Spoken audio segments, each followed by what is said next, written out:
Hey everyone, it's Alex from the Whiskey Geeks and the whiskeygeeks.com coming at you with a quick short box video this week. And coming on the heels of the Eternals teaser trailer that just came out, we thought we would go for someone that did pop up really quickly in the trailer there, and we are going with Dane Whitman, the Black Knight. So the Black Knight has been a member of the Avengers and some other, some member of some other groups over the years. He first showed up in Avengers number 47, like way back in the 1960s. And he is like a very, very powerful superhero in his own right, yet a lot of people don't know exactly what he's all about. He's had some solo arcs of comics in the past. I believe it was 2015 he had his first one. Then he's been absent for a little bit, so he has actually just come back. He has his own solo comic book. He is the sword-wielding, magical, wisecracking knight who talks like he's back in the Middle Ages, saying things like "Verily, I will smite thee" and things like that. And it's a lot of fun. He's sort of like a medieval Deadpool. And he's always talking and trying to crack jokes and trying to speak like Thor. And then Thor will even say, like, "Are you making fun of me?" So his first reintroduction into the Marvel Universe was with the large King in Black crossover event that was happening, focused around Venom. And he came back and tried to use the Ebony Blade, which is his magical sword that he wields, to fight Null, the king of the symbiotes. So it was a really fun sort of one-shot that reintroduced him to the Marvel world, put him back in the focus for this big crossover event, and then afterwards the issue number 1, the Black Knight Curse of the Ebony Blade, which came out, which at the start you actually see him being called in by the Avengers to help fight some monsters and bad guys that had shown up. And he sort of all looks at them and they're like, "Are you gonna do the thing?" And they're like, "Well, I mean, what'd you expect?" And Captain America says, "Listen, Dane, you're our WMD. That's why you're here." And he very quickly starts reciting a bunch of things that make him sad. And, he's like, like when Mom died, and he closes his eyes and he's holding the sword. And then all these shadows start to wrap around him, and he slams the sword down in the ground, and there's just this massive explosion that happens, wipes out all the monsters that were there, and of course Captain Marvel's like, "Wow," and Thor's like 7 out of 10 at best, and Dane Whitman sort of stands up and. It takes a lot out of him, and the way that he gets his powers is that he is a flawed hero. He is someone that is able to use the Ebony Blade because of the darkness that is inside of him.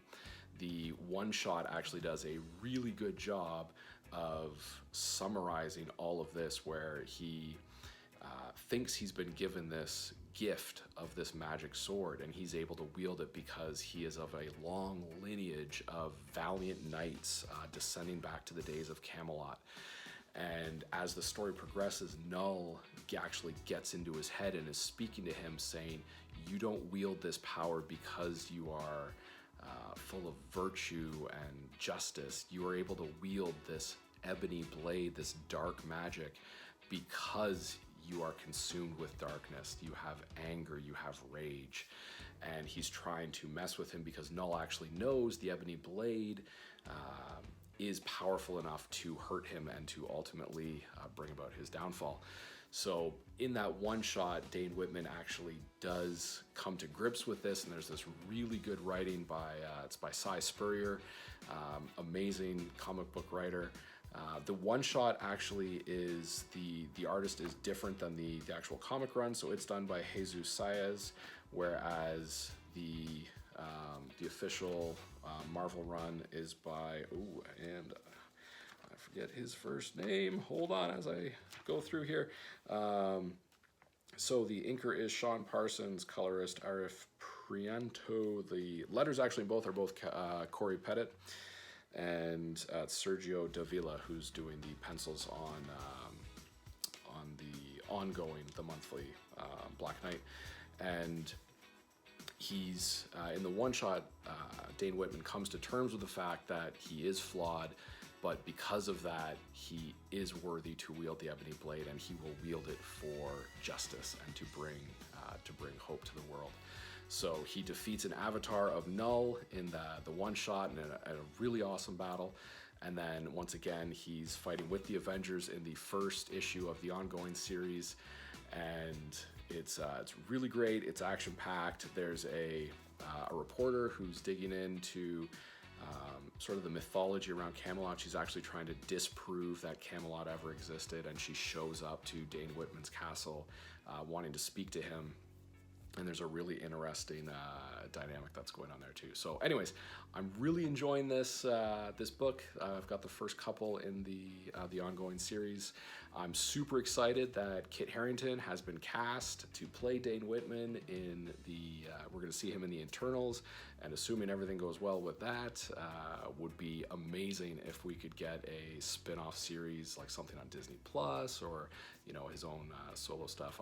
I'm a big geek when it comes to medieval fantasy type stuff. So enchanted swords, knights on flying horses, I'm all in. So hope you've enjoyed this issue of the Short Box. If you could hit that subscribe button down below, we would be extremely thankful.